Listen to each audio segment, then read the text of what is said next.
creo que Vania Lisette Castillo.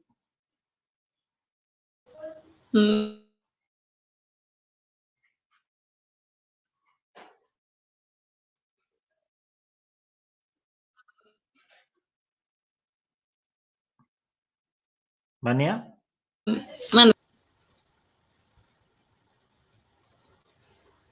Hola.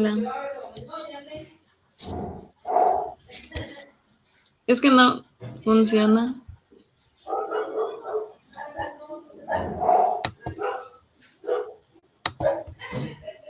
¿Qué estudiaste? Hola.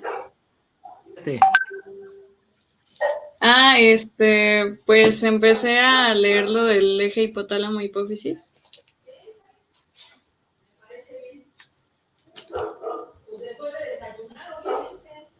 Hola. Ajá. ¿Qué leíste? Bueno, y leí del...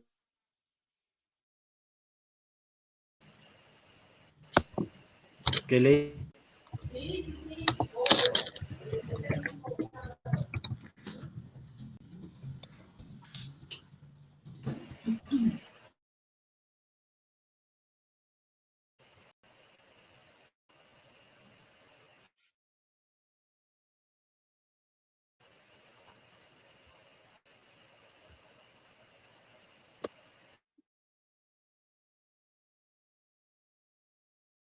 Participar.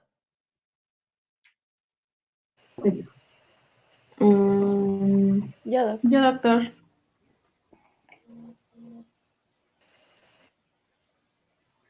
A ver, ¿quién dijo yo? Nada más que una prenda el micrófono, porfa, para que no se bloqueen los demás. Joelín Serrano. Doctor.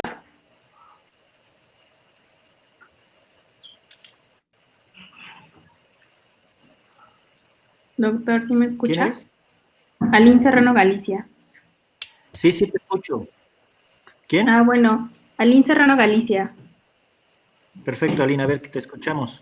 Empezando con el eje hipotálamo, hipófisis gonadal, es como... O sea, es un eje que tiene varios niveles, comenzando con el hipotálamo. Ahí se libera la hormona liberadora de gonadotropinas. Posteriormente se va a la hipófisis. Ambos son del sistema nervioso central. La hipófisis libera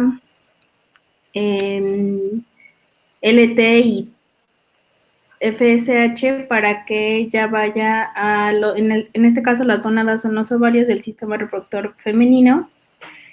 Y en el caso de la LH, esta actúa sobre, produce como proceso final utilizando el colesterol, la progesterona y la androstenediona, que esta entra a las células de la granulosa, igual del folículo, para producir testosterona. ¿Es correcto? No completamente. Ahorita lo vamos a ver, Aline. Ok. A ver, Mayra, ¿qué dijo yo? Sí, doc. Bueno, ¿sí? A ver, pues hablando ¿qué un poco tú? de la esteroidogénesis, a tener que van a ser sintetizados todos los esteroides en las gónadas, las glándulas suprarrenales y una porción en la placenta. Esto es, bueno, los primeros dos tejidos, que serían las gónadas y las glándulas, sintetizar el colesterol a partir del acetato como precursor. Y bueno, van a pasar, para que esto suceda, pues va a suceder una serie de pasos químicos gracias a enzimas sintetizadoras. Y bueno, el metabolismo de los esteroides pues va a ser, pues en primer lugar en el hígado, Y también vamos a tener una porción de metabolismo en los riñones y también una parte en la mucosa intestinal. No sé si quiera que siga. o... Muy bien, muy bien. No, van bien, van bien. A ver, quiero ir a Santiago Herrera. Bueno, Doc, para completar un poquito de lo del eje, hipotálamo, hipófisis, ovario en este caso, bueno, cuando la LH, bueno, la hormona luteinizante y la, y la FSH son liberadas de la hipófisis, hacia las gónadas, existe otras dos, otras que son una inhibina y otra, bueno, son una hormona que inhibe y otra que activa. Entonces, estas son parte de la de la retroalimentación, positiva o negativa. Entonces, cuando ya tiene un alto ya nivel de estas hormonas llegan al ovario, se libera la hipófisis de seguir liberando estas dos hormonas y otra que es estimulando ir si no me equivoco, al útero, bueno, al endometrio para preparar para la implantación, si no me equivoco. Ok, ok. A ver, Benito Vergara. Sí, hola. Yo no leí de los ejes ni nada hormonal. Yo empecé a leer. Es la ausencia del sangrado vaginal, que puede ser normal, o sea, fisiológicamente dentro de los periodos, o que nos indique, pues, Te aguanta, aguanta, Benito. Aguanta. sí, creo que me adelanté, ¿verdad? Sí.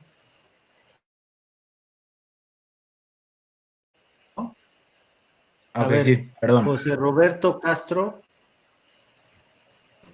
Sí, doctor, aquí estoy. A ver, ¿qué leíste tú? Pues al igual que mis compañeros, también estuve leyendo un poco de tanto de esteroidogénesis como del eje hipotálamo hipófisis. Y pues va a tener un mecanismo tanto, bueno, retroalimentación negativa, dependiendo de la cantidad, bueno, sí, en sangre. Va a estar las diferentes al inicio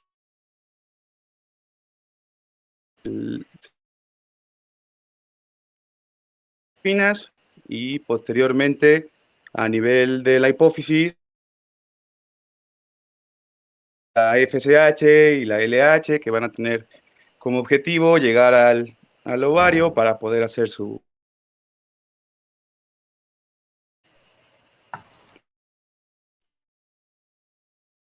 La Torre. Sí, hola, buenas tardes.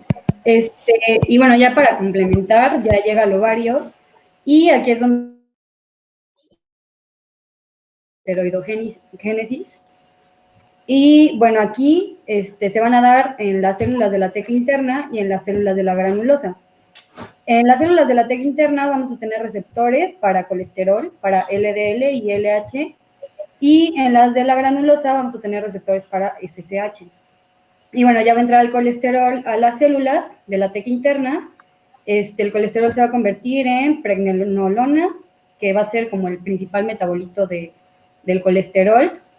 Y va a originar dos vías, que es la vía de los progestágenos, para que se sintetice la progesterona, y la otra vía de los andrógenos, que aquí se va a liberar se va a convertir en androstenediona, y bueno, la androstenediona se va a difundir a las células de la granulosa, y bueno, aquí se va a activar por la FSH, y bueno, ya esto se va a convertir, la androstenediona va a dar el resultado del 17-beta estradiol, y pues ya se va a difundir en la sangre.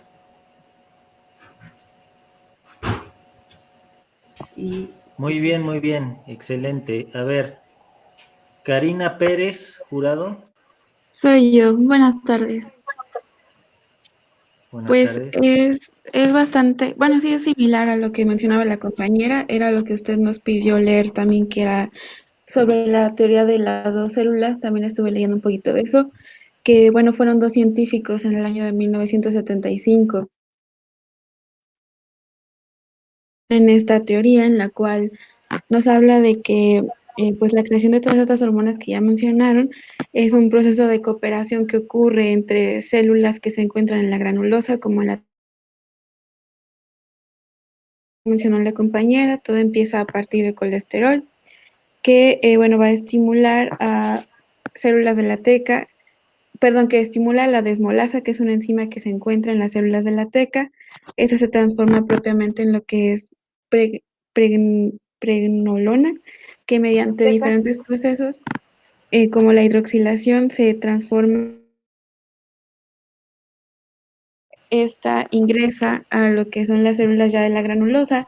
En estas células de la granulosa se encuentra otra enzima que es la aromatasa, que gracias al estímulo de FSH ya se convierten en todos los que ya mencionó la compañera, que es el estrona.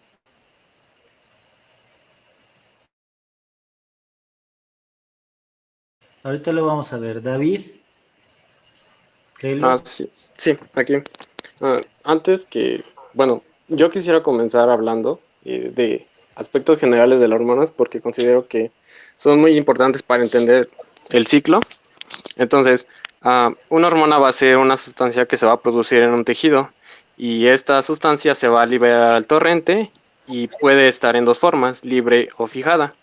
Puede estar fijada a proteínas, que puede ser la albúmina o globulinas fijadoras de hormonas. Después esta obviamente viaja por el torrente y va a llegar a su objetivo.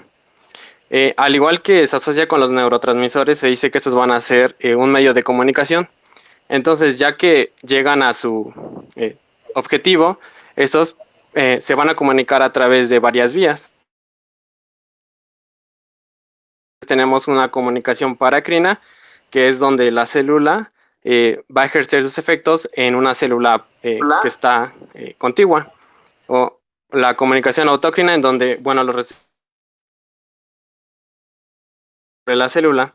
Y también se habla de una comunicación intracrina, en donde, bueno, por lo que yo entendí, no se secretaba, sino que ejercía efectos dentro de la célula que lo secreta. Entonces, entendiendo esto, podemos decir que la molécula base de las hormonas va a ser el colesterol, específicamente el ciclopentanoperhidrofenantreno.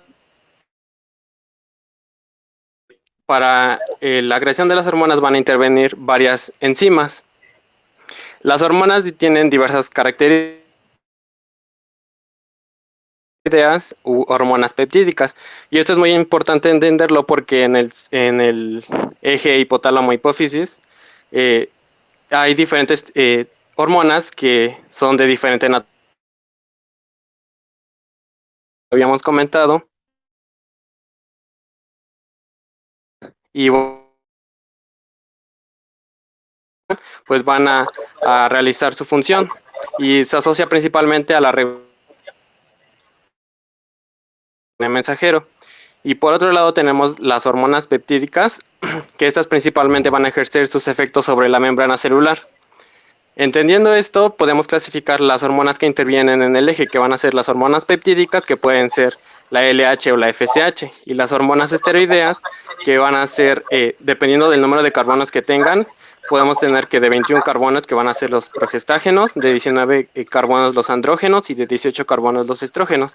Y ya entendiendo esto, podemos decir que, pues obviamente las hormonas que son peptídicas van a ejercer sus efectos en la membrana, como va a ser la LH y la FSH, sobre las células de la teca y de la granulosa. Excelente, David. Muy bien, miren. Bueno, si ustedes gustan, vamos a empezar Vamos a juntarlo todo lo que ustedes dijeron y así vamos a empezar, ¿de acuerdo? Miren, ya les puse mi correo institucional ahí, cualquier cosa nos podemos comunicar por ahí, pero miren, presentación mía, ¿de acuerdo? Ustedes me van a decir si la ven.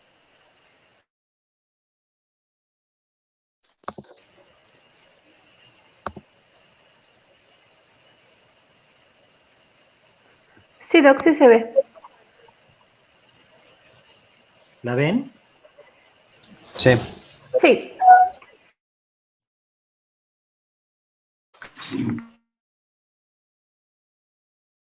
La veo. Quien no la ve, Yo tampoco la veo. entonces, si canse y vuélvanse a meter, porque seguramente ese es el problema.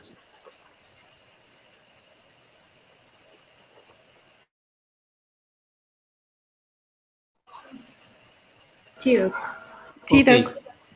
Sí, Doc. Entonces, miren, lo que estaba comentando David, ahí tiene que ver con hormonas y mensajeros. Entonces vamos a empezar hablando con lo que ya estaba comentando él. En la vía de la esteroidogénesis, o hablando de esteroides sexuales o hormonas que llamamos esteroides, cierren su micrófono para que se oiga bien. Lo abren si tienen alguna pregunta, ¿no? Todos cierren su micrófono, por favor. Entonces, son tres grandes familias. El grupo androstano, ahí falta una N, androstano, y el grupo estrano, ¿de acuerdo? El grupo, ahorita vamos a ver la vía de la esteroidogénesis. El grupo pregnano tiene 21 carbonos.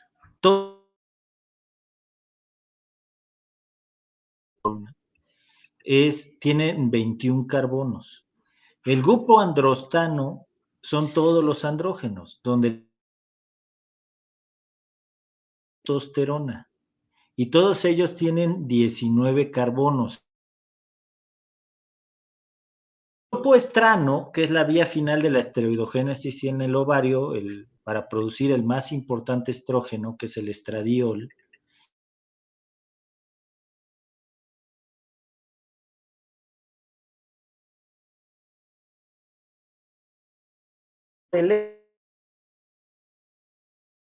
Es mecanismos de retroalimentación. Todo tiene que ver con mecanismos de retroalimentación, donde, bueno, a nivel de estructuras del sistema nervioso central está el hipotálamo, la hipófisis y obviamente donde interviene la gónada.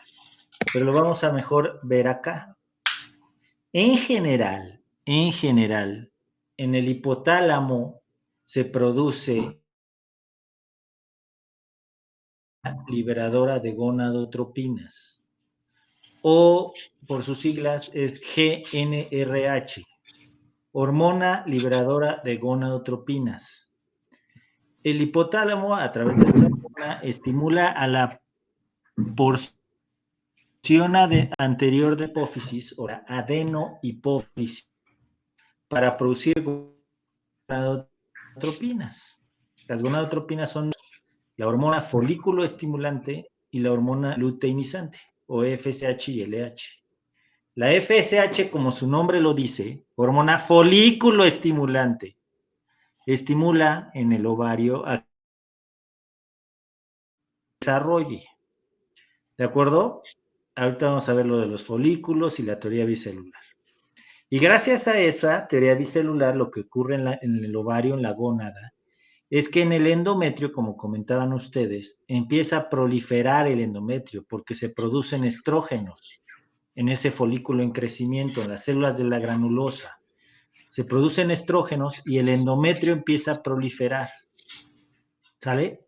Si la mujer ovula a mitad del ciclo, en la segunda fase del ciclo, gracias a que hay cuerpo lúteo, se produce progesterona. Si la mujer no ovula, no hay cuerpo lúteo y no se produce progesterona. Y entonces, gracias a la acción conjunta del estrógeno más la progesterona, el endometrio que era proliferativo en la segunda fase del ciclo se convierte en secretor gracias a la acción conjunta del estrógeno más la progesterona. El endometrio secretor es un endometrio receptivo para un embarazo, ¿de acuerdo? Si la mujer no ovula, repito, no se produce progesterona, porque no hay cuerpo lúteo, y entonces el endometrio se mantiene en proliferativo, nunca pasa a secretor. ¿Sí? Y si a final del ciclo la mujer no se embaraza, gracias a Dios, entonces descienden los estrógenos y la progesterona, y la mujer menstrua por deprivación hormonal. Y al bajar los estrógenos y la progesterona, el hipotálamo, por retroalimentación negativa, empieza a producir GnRH otra vez para un siguiente ciclo. Esto es así como en muy general. Ahí está los folículos en desarrollo, en crecimiento. Miren, el hecho de que un folículo dominante, un folículo primario quede dominante o se escoja como dominante y los demás de esa corte tengan una regresión o una apoptosis, tiene que ver con genética, o sea, no tiene que ver con hormonas, tiene que ver con ya genéticamente estar ellos para ser el dominante. Tiene la hormona folículo estimulante, es ya pasar de folículo primario a preantral, a antral y al preovulatorio. Ahí es donde interviene la FSH, ¿de acuerdo? Y bueno, ya secundario que la mujer ovula, se forma el cuerpo lúteo y se produce la progesterona. Si la mujer no ovula, nunca se produce progesterona. Entonces, desde ahorita, eso de pedir perfiles hormonales, que lo hacemos mucho a nivel institucional o a nivel privado, es una pendejada.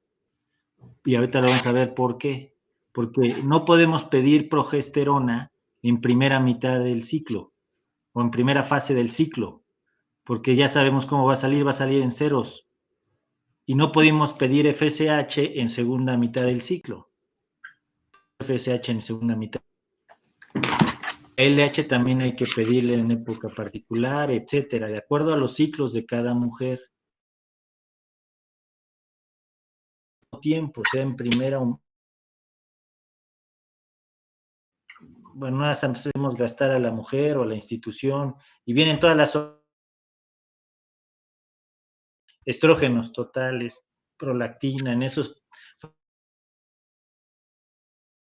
Bueno, a ver. Decíamos que para que una hormona actúe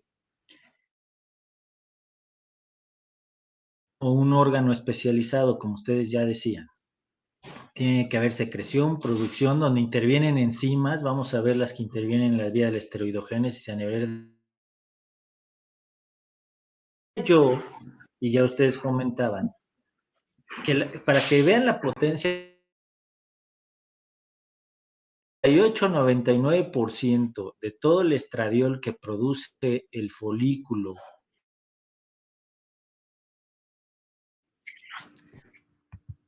un 1 a 2% va libre. Y solo la fracción libre de todas las hormonas es la que es capaz de meterse en célula y fijarse a receptores intracelulares. Si va a proteínas, no se meter y así. Y como mencionaba uno de sus compañeros, la albúmina es otra donde puede ir unida, nada más que la albúmina es muy lábil, o sea, no se fija tan fuerte. Es importante, es la globulina transportadora de hormonas sexuales o globulina fijadora de hormonas sexuales, o les decía yo el lunes, por sus siglas en inglés, SHBG, son como lo encuentran. Y luego debe de haber un receptor que lo reciba intracelularmente, que tiene que ver con genes y moduladores, etcétera.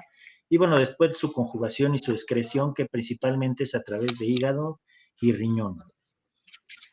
Miren, en la mujer, a diferencia del varón, en la mujer, en sus gónadas, es cuando está de fetita, dentro de la panza de su mamá, más o menos a las 20 semanas de gestación.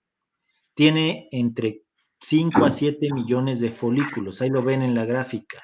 Esto es de Baker.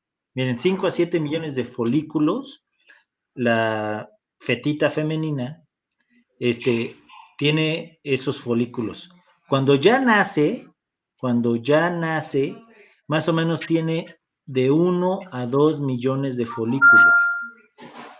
Cuando llega a la pubertad, más o menos tiene 400 a 500 mil folículos.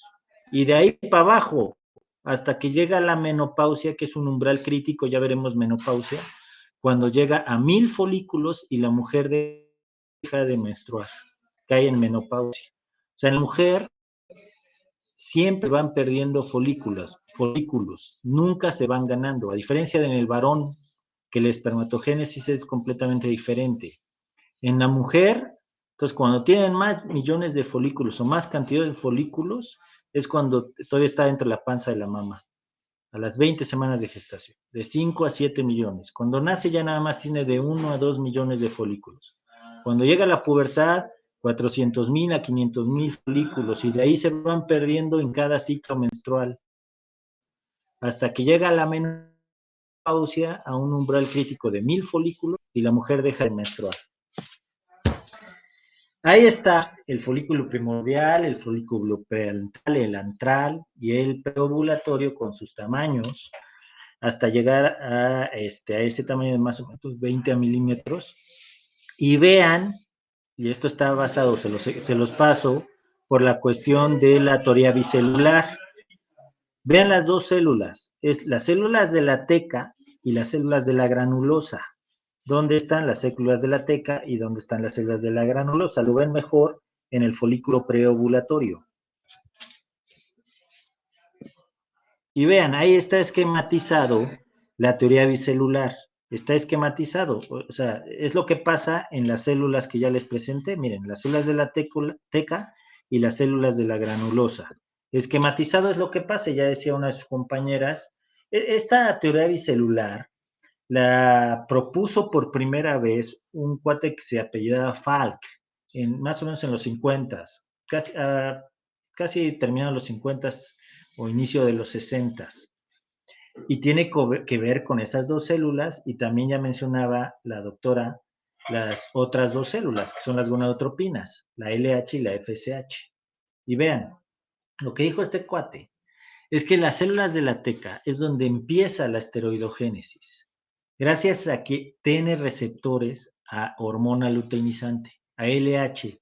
Gracias a eso es que introduce el colesterol dentro de su célula.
globulina transportadora de hormonas sexuales, entonces las fracciones libres de las hormonas va a disminuir, entonces la acción se va a ver menos.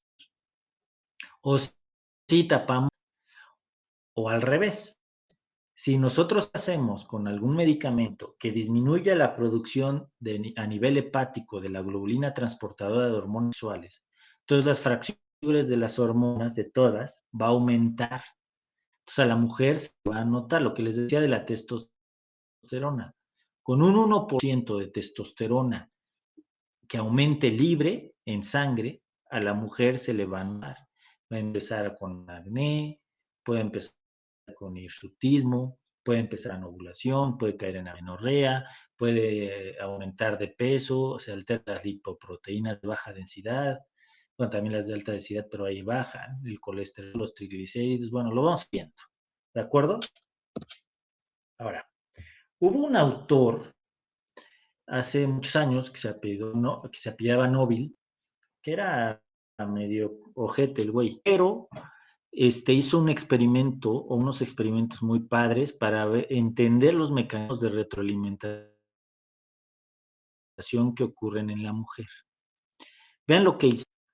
Él agarró a changuitas, a monitas, y les midió LH en sangre, hormona luteinizante en sangre. ¿Qué pasó? Les hizo ovarectomía, o sea, les quitó los ovarios. ¿Qué pasa con la LH? Pues se eleva. Si a una mujer le quitamos los ovarios, ¿qué va a pasar? No se va a producir estrógenos. Dijimos que ahí se producían los estrógenos, la hormona más importante. Entonces el hipotálamo va a entender que no hay estrógenos y va a producir estimulando a la hipófisis para elevar gonadotropinas, ¿o no? Entonces va a elevar LH, pero ya no hay gónadas, no van a responder a esas gonadotropinas. Entonces, miren lo que hizo. Les midió LH en sangre. Entonces, les quita los ovarios, se eleva LH. Pero después vean lo que hace, por eso les digo que era medio ojete. Les lesionaba a las changuitas la porción basal medial del hipotálamo. ¿Se va a producir GnRH? La respuesta es no. Entonces no se estimula la hipófisis. ¿Y qué va a pasar con la LH? Va a disminuir. ¿Sí van viendo? Si me van siguiendo, si no le van agarrando la onda, me avisan, porque yo no los estoy viendo ni nada. Entonces, LH en sangre, los ovarios, ni estoy viendo lo que están poniendo, por eso les digo que mejor abran su micrófono y me avisan. Entonces, la LH les mide en sangre. Luego, les quita los ovarios, va a elevarse LH. Les lesiona el hipotálamo, va a disminuir LH. Vean los mecanismos de retroalimentación, pero vean lo que luego hace. Empieza a dar pulsos de GnRH a 6 minutos por hora. ¿Qué va a pasar si ustedes empiezan a producirle o le empiezan a pasar LH a esa, GnRH a esa changuita? Pues se va a estimular la hipófisis y va a elevar LH. ¿Ya vieron? Pero a la mitad le deja ir estradiol, pues va a bajar LH. Pero cuando el estradiol supera un umbral de 200 picogramos por mililitro, ahí viene un mecanismo de retroalimentación positivo y la LH se va a elevar. Es lo que ocurre en la mujer cuando va a ovular. O sea, para que ovule una mujer se necesita un pico de LH y este pico de LH es secundario a una elevación de estradiol por arriba de 200 picogramos por mililitro. Si eso no ocurre a mitad del ciclo, la mujer no ovula. Cae en anovulación, puede caer en amenorrea, pero no ovula. ¿De acuerdo? Entonces, esto es lo que ocurre, o sea, con este experimento de Nobel, vimos los mecanismos de retroalimentación en la mujer, que hay de dos tipos. Mecanismos de retroalimentación positiva y retroalimentación negativos. Lo vamos a ver mejor en la anovulación. Retroalimentación negativos son circuitos de asa cerrada en el cual a mayor estímulo de una hormona, menor de otra. O sea, baja una hormona, se eleva otra. O al revés, se eleva una y baja otra. ¿No? En la mujer, a diferencia del varón, también hay mecanismos de retroalimentación positivos, es decir, son directamente proporcionales. A mayor estímulo de una hormona, mayor producción de otra. Y eso es lo que ocurre con el estradiol y la LH. O sea, el estradiol pasa por arriba de 200 picogramos por mililitro y la mujer tiene su pico de LH y 24 a 48 horas después, más o menos, está ovulando esa mujer. ¿Se entiende eso? Entonces, con esto vimos los mecanismos de retroalimentación. Les digo, les midió LH en sangre, les quita los ovarios, al ya no haber ovarios, entonces empieza a elevar LH. Pero si le lesiona el hipotálamo, pues no se produce GnRH, no se estimula la hipófisis para producir LH, entonces baja la LH. Después empieza a dar pulsos de GnRH, pues se va a elevar LH. Pero si le empieza a dar estradiol, ¿no? Por debajo de 200, va a bajar LH. Pero si pasa por arriba de 200, se eleva. Es una retroalimentación positiva. Es una chulada. Sí, ¿quién habla? Y soy Mayra Espejel. Mayra, a ver. ¿Qué pasaría en el caso, por ejemplo, de una oferectomía, pero unilateral? No, muy buena pregunta. Ahí los ovarios son como los riñones. Si a nosotros nos quitan un riñón, si el otro no tiene ningún problema, va a ser la función de los dos. Los ovarios es más o menos lo mismo. Si no tiene ningún problema el ovario que queda, va a ser la función de los dos. Entonces no debe pasar eso. Ahí la oforectomía se debe, o eso de quitar los ovarios son los dos. No tiene que haber tejido ovárico. Es lo que ocurre en la menopausia. En la menopausia, ¿qué ocurre? Cuando la mujer deja de funcionar sus ovarios porque se acaban los folículos, lo que te decía o les decía de que llegan a un umbral de 1000 folículos y caen en falla ovárica, ¿no? Dejan de funcionar los ovarios, la mujer cae en menopausia, van a encontrar estradiol bajito porque ya no hay producción de estradiol, pero con gonadotropinas altas, o sea, FSH y LH altas, al ovario, pero pues el ovario ya peló. Eso ocurre en las menopáusicas sin quitarle los ovarios, ¿no? Pero en las mujeres que quitamos un ovario por quistes o por algún tumor o lo que sea, si el otro ovario está bien en mujeres jóvenes, va a ser la producción de las dos, ¿de acuerdo? Lo que hizo este cuate el Nobel es quitarle los dos ovarios a estas changuitas. ¿Sí se entiende, Mayra? Sí, muchas gracias.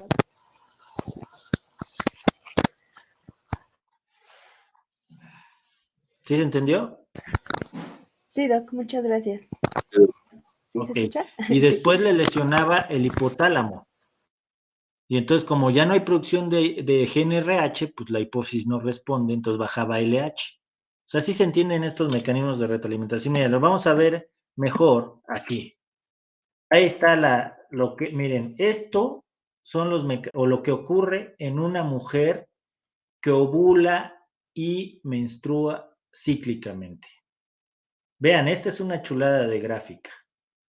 Miren, vean, en la parte de abajo son los días del ciclo. O sea, la mujer que cíclicamente menstrua cada 28 días es el ciclo llamado más común, ¿no? El de cada 28 días. Entonces la ovulación se hace más o menos en el día 14. A mitad menstrua cada 30 días, aproximadamente se da en el día 15.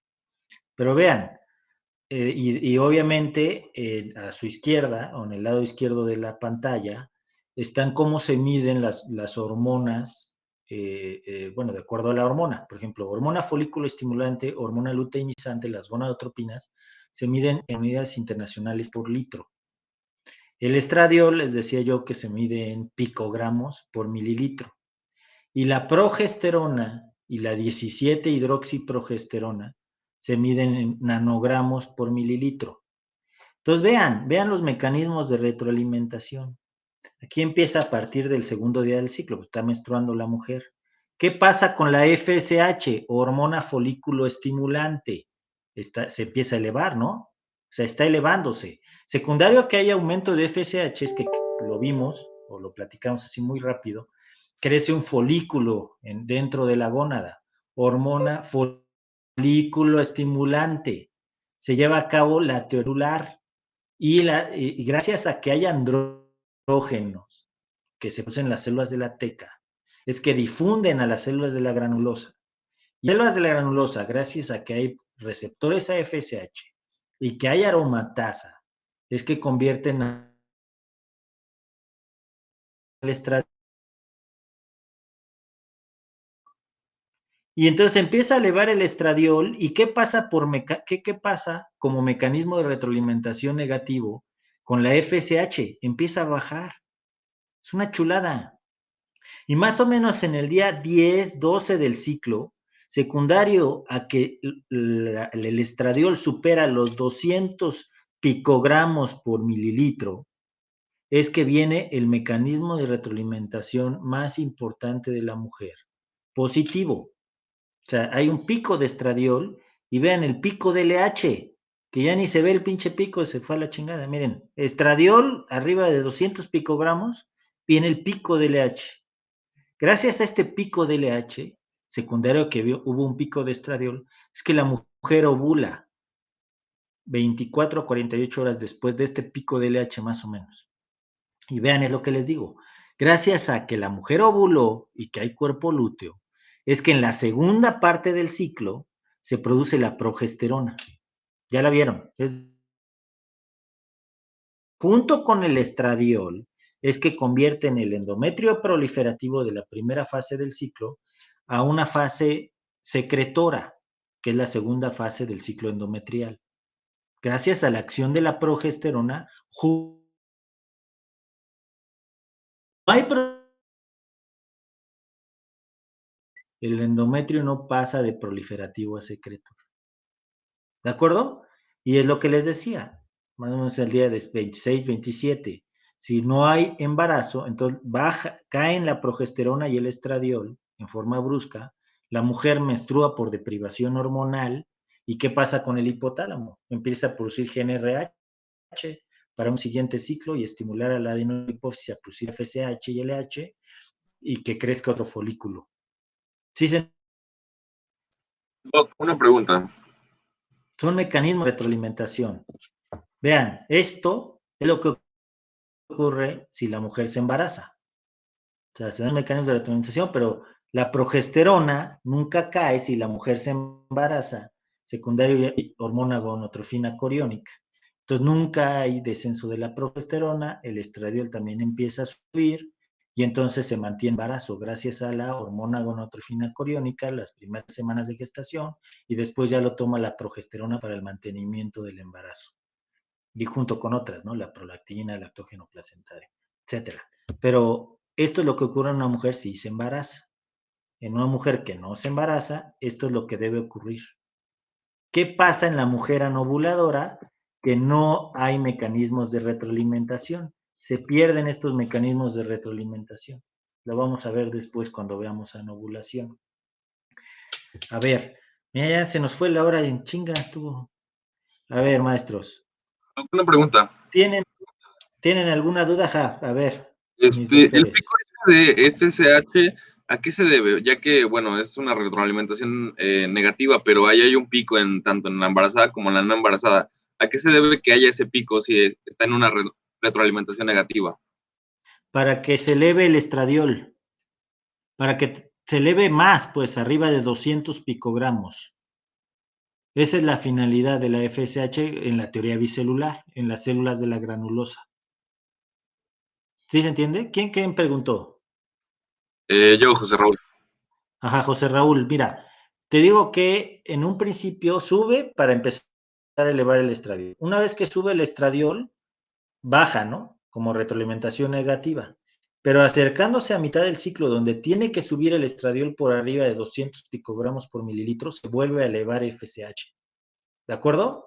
Para que las células de la granulosa aromatice y convierta andrógenos en estrógenos y el estradiol suba y tenga esa retroalimentación positiva. Sí, doc, gracias. ¿Sí? Sí, sí. Perfecto. ¿Alguien más otra pregunta o alguna otra pregunta?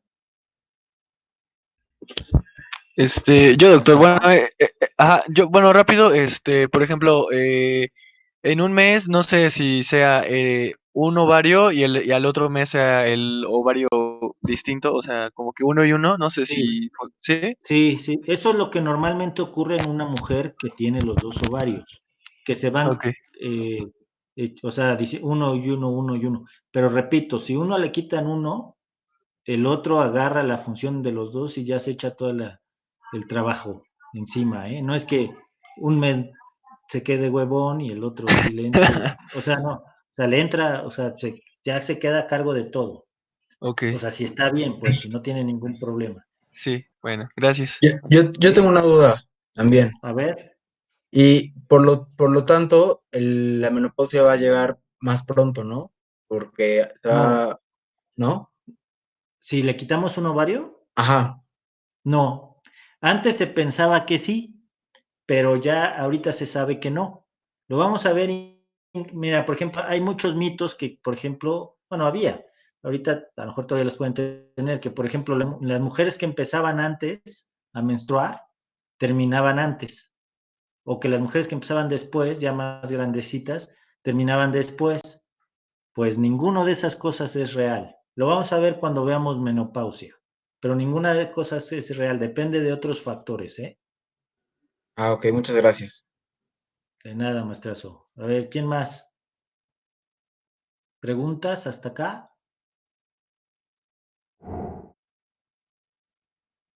Bueno, dice Junuen que su micrófono no funciona, pero a ver, les voy a decir la pregunta. Pero es decir que estradiol tiene una retroalimentación positiva en la FSH y LH cuando... Exacto. Miren, o sea, el folículo, o sea, entiendan bien lo de la teoría bicelular. La FSH, precisamente, bueno, el folículo en crecimiento. La FSH, como su nombre lo dice, hormona folículo estimulante, hace que un folículo dominante crezca, bueno, se desarrolle más bien, y llegue hasta preovulatorio y, bueno, pueda ser ovulado, ¿no? Entonces, gracias a eso y que se da la teoría bicelular, es que se empieza en las células de la granulosa a producir estradiol. El estradiol hace que prolifere el endometrio a nivel del útero, ¿de acuerdo? Pero conforme empieza a subir el estradiol, la FSH baja, como lo vieron en la gráfica, ¿no? Pero antes de la mitad del ciclo, tiene que haber una elevación de estradiol por arriba de 200 picogramos por mililitro, para que venga por retroalimentación positiva el pico de LH y gracias a eso ovule la mujer. La mujer no ovula. Y eso es lo que ocurre con algunas patologías que después vamos a ver. Pero para que se dé ese pico de estradiol arriba de esa cantidad de 200 picogramos por mililitro, necesita ser estimulado otra vez por la FSH. Entonces vuelve a elevar FSH un poquito, por ahí del día 12 del ciclo.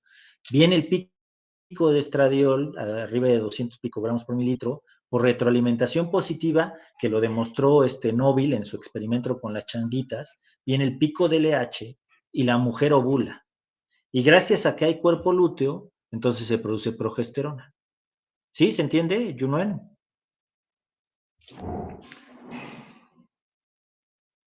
¿Con qué patologías? Lo vamos a ver. El más característico, y lo vamos a ver, las anovulaciones por defectos en los mecanismos de retroalimentación. La endocrinopatía más común en etapa reproductiva es el síndrome de ovario poliquístico. Ahí nos vamos a meter mucho, pero no es la única. Tenemos que ver hiperprolactinemia, tenemos que ver disfunciones tiroideas, tenemos que ver resistencia a la insulina o lo que algunos médicos llaman prediabetes, o problemas suprarrenales. Les digo que no, o sea, aunque veamos el eje, que todavía nos falta, todavía no vemos ni el eje, ahorita estamos con las cuestiones hormonales, renales, tiroides, páncreas, o sea, todas las glándulas, no nada más centrarnos en hipófisis, hipotálamo y ovario, ¿eh? Entonces, bueno, creo que ahí la llevamos. ¿No dan alguna? Doc, yo tengo otra pregunta. ¿Sí? Había leído estaba el proceso estimulado por la FSH y las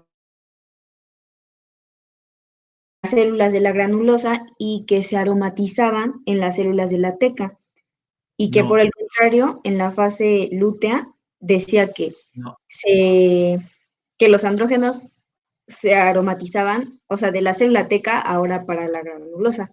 Entonces, creo No, eso que... está mal. Eso está mal porque en las células de la teca no hay aromatasa.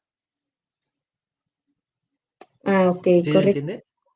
O Sí, sí. sea, necesitan abuelita que los andrógenos pasen o difundan a la granulosa para que ahí se aromaticen, o sea, se conviertan de andrógenos en estrógenos. Si no, no se pueden aromatizar. No hay aromatasa en las células de la teca. En las células de la teca hay receptores ALH y gracias a eso es que puede meter el colesterol, o sea, el ciclo pentano-peridofenantreno, que el viernes lo vamos a ver, ¿de acuerdo? Y vamos a ver ya más grande lo de la esteroidogénesis o más a detalle. Lo que ocurre en ese folículo en crecimiento, pero aromatasa, repito, solo hay en las células a nivel periférico, en grasa sobre todo, hay también células de la granulosa. En las células de la teca, estrógenos ahí. Solo si difunden a las células de la granulosa, convierten en esto. Gracias. Perfecto.